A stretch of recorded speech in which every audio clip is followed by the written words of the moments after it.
अस्सलाम वालेकुम। जहांज़ेब अब्बासी एक नए यूट्यूब प्रोग्राम के साथ हाज़िर है।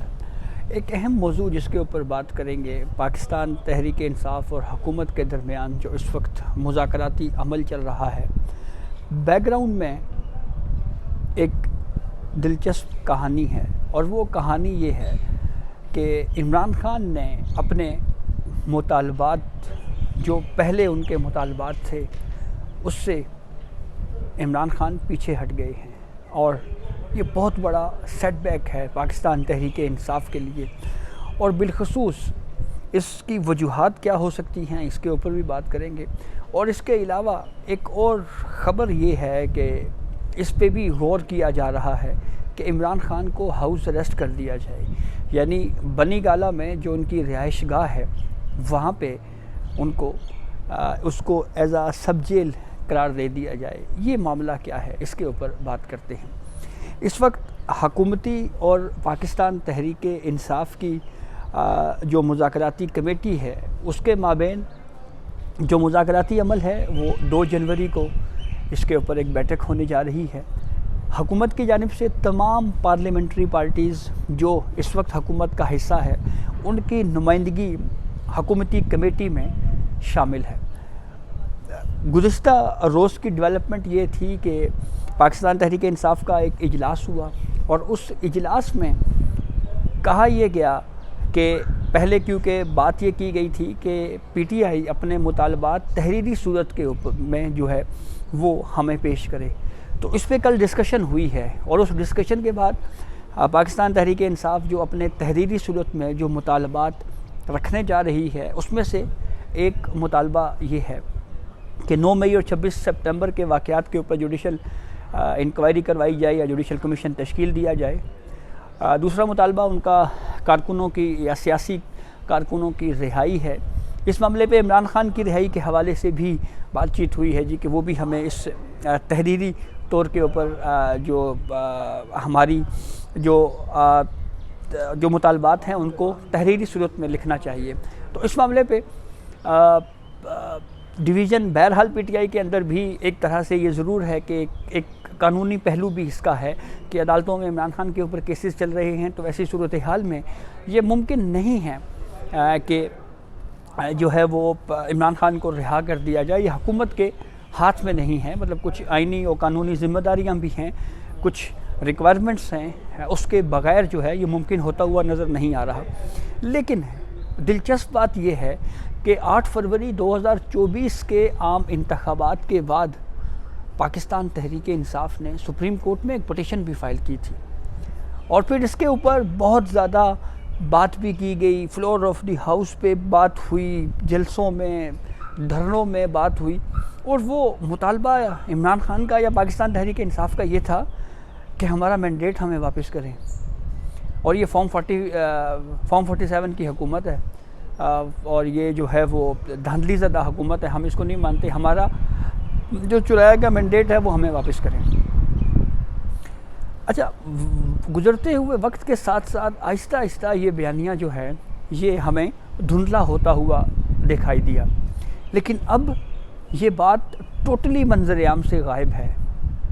इमरान खान या उनकी जमात जो हुकूमती मुज़ाकराती टीम के साथ जो बातचीत कर रही है, उसमें 8 फरवरी के इलेक्शंस के हवाले से मुकम्मल सुकूत है, कोई बात नहीं हो रही। ये अचानक से पाकिस्तान तहरीक इंसाफ अपने इस मुतालबे से क्यों पीछे हट गई है, क्या वजह है, ये बहुत अहम मामला मालूम होता है।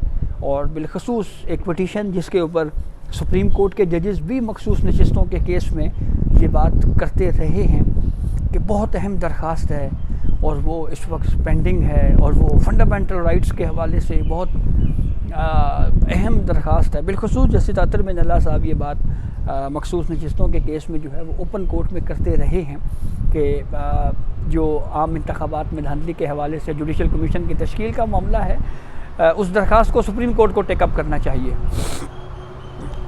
ये भी बात दुरुस्त है कि कॉन्स्टिट्यूशन ने जब इलेक्शन हो जाए तो उसके बाद ये कहा हुआ है कि इलेक्शन पटिशन इलेक्शन ट्रिब्यूनल के ज़रिए ही उस मामले को देखा जा सकता है। लेकिन हमें याद है कि 2014 के जलसे धरने के इमरान खान के धरने के बाद एक जुडिशल कमीशन नासिर मुल्क साहब की सरबराही में यहाँ पे तश्कील भी दिया गया था। तो बहरहाल उस मुतालबे से पाकिस्तान तहरीक इंसाफ जो है वो अचानक खामोश हो गई है, अचानक उससे दस्तबरदार हो गई है खामोशी के साथ। दूसरा एक मुतालबा था 26वीं आईनी तरमीम को रिवर्स करने का। इस मामले के ऊपर बहुत ज़्यादा बात की गई पाकिस्तान तहरीक इंसाफ की जानिब से, लेकिन पाकिस्तान तहरीक इंसाफ 26वीं आईनी तरमीम के मामले के ऊपर भी जो है वो हमें खामोश दिखाई दे रही है। अब ये दो बड़े मुतालबात थे जिससे पाकिस्तान तहरीक इंसाफ अचानक से बैकफुट पे चली गई है और बिल्कुल खामोशी है इस मामले के ऊपर। और 9 मई 26 सितंबर के वाक़यात के ऊपर जुडिशल कमीशन या इंक्वायरी कमीशन का मामला उस पर मुतालबा है, और दूसरा मुतालबा फिर कैदियों की रिहाई से मुतल्लिक है। अच्छा, अब इस टॉपिक के ऊपर आते हैं जो ये कहा गया है जी कि इमरान ख़ान को हाउस अरेस्ट करने का जो मामला है कि उनको जो है वो घर में नज़रबंद करने की पेशकश जो है वो उनको की जा सकती है। ये मामला क्या है, इस पर अंसार अब्बासी साहब ने जंग में ख़बर दी है और इस पर उन्होंने कहा है कि अगर इमरान ख़ान मौजूदा निज़ाम को चैलेंज ना करें तो हुकूमत इमरान ख़ान को घर पर नज़रबंद करने की डील की पेशकश कर सकती है। ख़बर में उन्होंने ये भी कहा जी कि जो 9 मई के मामले पर कोई समझौता नहीं होगा, मौजूदा इत्तेहादी हुकूमत 2029 तक बरकरार रहेगी और मुज़ाकरात में शामिल हुकूमती इत्तेहाद के एक अहम रुकन का कहना था कि इमरान ख़ान को अडियाला जेल से बनी गाला उसी सूरत मुंतकिल किया जाएगा जब वो मौजूदा निज़ाम को कबूल करेंगे और शोरश पसंदी की सियासत को तर्क करेंगे। नाम ज़ाहिर ना करने की शर्त के ऊपर उन्होंने कहा जी कि हुकूमत की जानिब से मुज़ाकरात के लिए कोई पेश की शराइत नहीं है, लेकिन अहम मामलात के ऊपर मौक़िफ़ जो है वो बिल्कुल वाज़ेह है। और अगर तहरीक इंसाफ 2 जनवरी को 2 कमेटियों के दूसरे इजलास में अपने बाज़ाब्ता मुतालबात लेकर आएगी, लेकिन बुनियादी मामलात पर फ़रीक़ैन के मौक़िफ़ एक दूसरे से अलग हैं।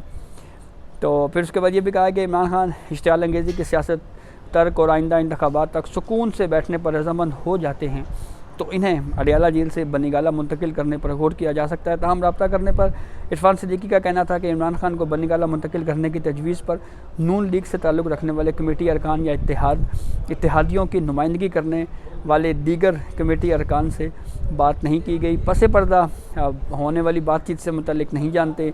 हुकूमत के मौक़िफ़ का अयादा है कि तहरीक इंसाफ बाज़ाब्ता तौर के ऊपर जो है वो आइंदा इजलास में कुछ पेश करेगी और कमेटी इस मामले पर जो है बाज़ाब्ता जवाब देगी। फिर इरफान सिद्दीकी के हवाले से उन्होंने मज़ीद कहा कि उन्होंने इंकशाफ किया कि सियासी कैदियों की रिहाई के मामले पर पहले इजलास में हुकूमती कमेटी ने PTI को आगाह किया था कि तकरीबन 4 साल तक मुल्क पर हुकूमत करने वाली तहरीक इंसाफ बेहतर जानती है कि इमरान ख़ान के दौर में जिन सियासतदानों को जेल में डाला गया था उनमें किसी को भी एग्जीक्यूटिव ऑर्डर से रिहा नहीं किया गया था। PTI कमेटी को बताया गया कि इजलास में शरीक हुकूमती कमेटी के बेशतर अरकान PTI हुकूमत के दौरान जेलों में बंद थे और इन सब को अदालती प्रोसेस के ज़रिए जो है वो रिहा किया गया था। अच्छा, इससे एक चीज़ तो बहरहाल इस्टेब्लिश हो रही है कि जो कैदियों की रिहाई का मामला है, इस मामले के ऊपर इब्तदाई मौक़िफ़ हुकूमती मुज़ाकराती टीम ने PTI को पहुँचा दिया है और वो ये है कि आपकी जब हुकूमत थी तो उस वक्त जितने भी सियासी कैदी जो है वो गिरफ़्तार हुए थे, जेलों में गए थे, तो किसी एग्जीक्यूटिव ऑर्डर के ज़रिए वो लोग रिहा नहीं हुए थे, बल्कि वो जुडिशल प्रोसेस के ज़रिए जो है उनकी रिहाई मुमकिन हुई थी। तो एग्जैक्टली वही बात है यहाँ पे भी कि कुछ कॉम्प्लिकेशंस हुकूमत को भी फेस करना पड़ेंगी इस मामले के ऊपर। जो कानूनी तौर के ऊपर जो मामलात हैं, जैसे केसेस चल रहे हैं, तो ये एग्जीक्यूटिव ऑर्डर जारी करना, इसके ऊपर आईनियों का या कानूनी तौर के ऊपर कुछ दुश्वारियाँ बहरहाल मौजूद हैं, कुछ हर्डल्स हैं, कुछ रुकावटें हैं। इस मामले के ऊपर जो है वो किस हद तक हुकूमती मुज़ाकराती कमेटी जो है वो कन्विंस कर सकती है इमरान ख़ान को। वहीं पे दूसरी जानिब अडियाला जेल से भी ये खबर भी आई थी कि इमरान ख़ान ने इस मामले के ऊपर बिल्कुल वाज़े किया है कि वो तमाम केसेस का सामना करेंगे और इसके साथ साथ अपने बनी गाला घर शिफ्ट होना और फिर उसको सब जेल करार देना। उन्होंने ये खबर जो आई है कि उसमें उन्होंने कहा है कि हम जो है वो इस मामले के ऊपर बिल्कुल भी इस पेशकश को जो है वो कबूल नहीं करेंगे। दिलचस्प बात जो जैसे मैंने आगाज़ में आपको बताया कि ये दो बड़े मुतालबात थे, यानी मैंडेट की वापसी और फिर 26वीं आईनी तरमीम। ये दोनों मुतालबात पाकिस्तान तहरीक इंसाफ इनसे अचानक इनके ऊपर क्यों खामोश है, क्यों ये मुतालबात वापस ले लिए गए हैं, ये खासा अहम है। तो ये अब तक की अपडेट थी जिससे हमने आपको आगाह किया। बहुत शुक्रिया।